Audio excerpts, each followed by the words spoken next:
BJP ने राजस्थान की Lok Sabha seats क्या अनाउंस की। सारे के सारे सामाजिक नेता बाहर आ गए, राजनीति चलने लग गई, सामाजिक नेता सामने आ गए। मगर जोधपुर के अंदर गजेंद्र सिंह शेखावत का विरोध करने भी एक राजपूत सामने आए और सामाजिक नेता जो है उनसे हम ये जानने की कोशिश करेंगे कि क्या चल रहा है जोधपुर के अंदर। जोधपुर में कुछ नहीं चल रहा है, जोधपुर में बढ़िया चल रहा है, सब अच्छा चुनाव होगा। दोनों कांग्रेस और भारतीय जनता पार्टी के प्रत्याशियों के नाम घोषित हो गए हैं। कांग्रेस से करण सिंह जी उचारडा हैं, भारतीय जनता पार्टी से गजेंद्र सिंह जी शेखावत हैं। दोनों के बीच अच्छा चुनाव है। कोई नहीं, हम बात कर रहे हैं बाबू सिंह जी राठौड़ की, जो भयंकर तरीके से गजेंद्र सिंह जी का विरोध कर रहे थे। आपके बाबू सिंह जी राठौड़ को कुछ समय पहले तक राजस्थान की राजनीति में, शेरगढ़ के अंदर, जोधपुर में जानता हो कोई बात नहीं है, उसके अलावा कोई भी जानता नहीं था। आज सभी लोग जानते हैं कि ये अपनी पार्टी का विरोध कर सकते हैं, और वो भी तब जब राजपूत का विरोध करना है तो बाबू सिंह राठौड़ को ले आओ। नहीं नहीं, बाबू सिंह जी ने कोई विरोध नहीं किया। कुछ कार्यकर्ताओं को पुलिस पकड़ ले गई थी, अब जब वो बंद थे।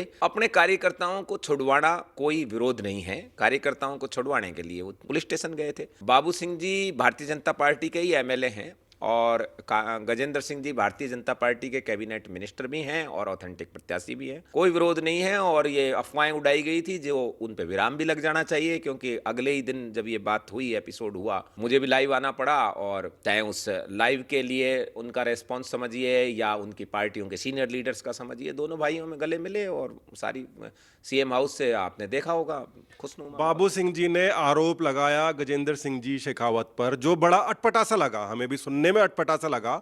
उनका पहला सबसे बड़ा आरोप ये था कि गजेंद्र सिंह जी सबसे मीठे तरीके से बात करते हैं, अच्छे तरीके से बात करते हैं, गले लगाते हैं। अब बताइए, जो आज तक गुलामी की मानसिकता से जो बाहर निकले नहीं है, वो ये सोचे तो ठीक है, क्या बाबू सिंह जी राठौड़ का ये आरोप आपके गले उतरता है? ये आरोप कहाँ है? ये तो उनकी बता रहे हैं कि वो सबसे मीठा बात करते हैं, गले मिलते हैं। हो सकता है थोड़ा सा व्यंग हो कि मीठे तो बोलते हैं लेकिन काम नहीं करते, लेकिन काम भी ना गजेंद्र सिंह जी का अपने आप ही बोल रहा है। मैं तो बहुत ज्यादा लाभान्वित हूँ ईआरसीपी में, क्योंकि मैं बसेठ अलवर में पड़ता है, और वो कैबिनेट मंत्री भी हैं एक सांसद के साथ साथ। और ये हमेशा ही होता है। भैरव सिंह जी के साथ भी होता था कि जब वो पूरे राज्य को संभाल रहे होते तो उनका चुनाव क्षेत्र वाले लोगों को उतना समय नहीं दे सकते थे। क्या मोदी जी अब बार बार बनारस में जा सकते हैं क्या राजनाथ सिंह जी बार बार लखनऊ में बैठ सकते हैं क्या? इसी तरीके से गजेंद्र सिंह जी भी देश के टॉप 10 मिनिस्टर्स में आते हैं, और वो पूरे भारत को देखते हैं। आज जल शक्ति मंत्रालय ने जो काम किए हैं वो सारी दुनिया जानती है।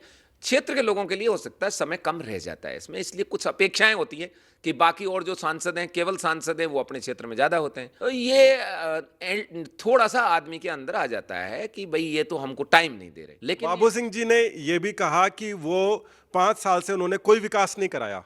राज्य सरकार विकास कराती है विधानसभा क्षेत्र के अंदर। बाबू सिंह जी जिस विधानसभा क्षेत्र के अंदर थे पिछले 5 साल से, वहां पर कांग्रेस का राज था, कांग्रेस की एमएलए थी, उन्होंने तो काम कराया नहीं है और सांसद काम कराए। क्या ये मतलब क्या है ये? बाबू सिंह जी के स्टेटमेंट बड़ी बारीकी से सुनते हो आप आजकल, लेकिन बाबू सिंह जी और गजेंद्र सिंह जी को गले मिलते दिखाई नहीं दे रहे आपको। बाबू सिंह जी का क्या कहा क्या नहीं कहा इसको छोड़िए, गजेंद्र सिंह जी ने सांसद के तौर पे जो काम करने चाहिए वो किए हैं, लेकिन अपेक्षा बड़े आदमी से, बड़े व्यक्ति से ज्यादा हो जाती है, लेकिन उनके पास इतना समय नहीं होता है।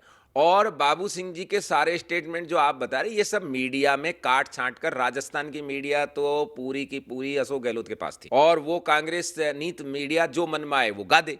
लेकिन बाबू सिंह जी और गजेंद्र सिंह जी में ऐसी बात है नहीं जैसा हल्ला मचाया जाए। शेरगढ़ के अंदर बाबू सिंह जी गजेंद्र सिंह जी के समर्थन में, सिर्फ उनको साथ में दिखाने के लिए नहीं है, अलग से सभाएं कब करेंगे? आप तो बहुत बड़े बड़े आप सामाजिक लीडर हैं, आप किसी भी समाज के अंदर जो भी लीडर्स होते हैं उनके इतना ज्यादा आप मतलब बीच बचाव कर रहे हैं। गजेंद्र सिंह जी के लिए शेरगढ़ से पिछली बार की जो लीड थी वो लगभग 55,000 की थी। अब की बार इससे ज्यादा का बाबू सिंह जी उनको लीड दिवाएंगे, और आप देखना इस जीत के हीरो गजेंद्र सिंह जी की जीत के बाबू सिंह जी ही होंगे। बाबू सिंह जी जैसा कर्मठ व्यक्ति, आप कह रहे थे पूरा राजस्थान नहीं जानता था, तो ये राजस्थान नहीं जानता था उनका दुर्भाग्य। बाबू सिंह जी जोधपुर यूनिवर्सिटी के प्रेसिडेंट रहे हैं, 4 बार एमएलए रहे हैं, पिछला चुनाव हारे हैं वो थोड़े से मार्जिन से, अब की बार फिर एमएलए रहे हैं।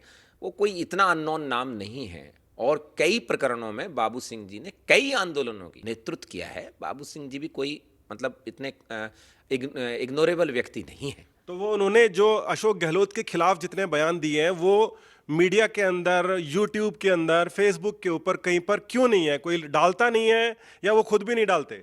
ऐसा है, बाबू सिंह जी तो कोई फेसबुक और यूट्यूब के मास्टर हैं नहीं। अब रही बात डालने की नहीं डालने की, अशोक गहलोत के खिलाफ दिए गए बयान यूट्यूब पे कौन डालता है? न्यूज में कहाँ आते हैं? बाबू सिंह जी के बयानों को कोई नोट करके यूट्यूब पे डाले, नहीं तो वो जो गैस त्रासदी हुई थी उसमें बाबू सिंह जी ने हालत खराब कर दी थी अशोक गहलोत की। अशोक गहलोत के खुद के पार्टी के एमएलए को बाबू सिंह जी के साथ बैठना पड़ा। तो ऐसा नहीं है, बाबू सिंह जी ने जहां जरूरत होती है वहां करते हैं और किए हैं, आगे भी करेंगे। अशोक गहलोत ने पूरा प्रयास कर लिया कि बाबू सिंह जी नहीं जीते इस बार, लेकिन बाबू सिंह जी जीते हैं और अच्छे मार्जिन से जीते हैं। तो ये कोई बात नहीं है कि यूट्यूब पे नहीं है, फेसबुक पे नहीं है। अभी ये फेसबुक यूट्यूब नई पीढ़ी के लोगों में ज्यादा है, बाबू सिंह जी पुरानी पीढ़ी के राजनेताओं में हैं। तो पुरानी पीढ़ी के राजनेता हैं बाबू सिंह जी, और वो बिल्कुल गजेंद्र सिंह जी के बहुत ही ज़्यादा अच्छे मित्र हैं, समाज का वो साथ रखते हैं। उनके जो बयान हैं कुछ आ जाते हैं सामने और कुछ नहीं आ जाते, ऐसा कहना है राजेंद्र जी नरुका का, सामाजिक लीडर। आप हमारे साथ जुड़े रहिए, आगे भी खबरें जारी रहेंगी। नमस्कार।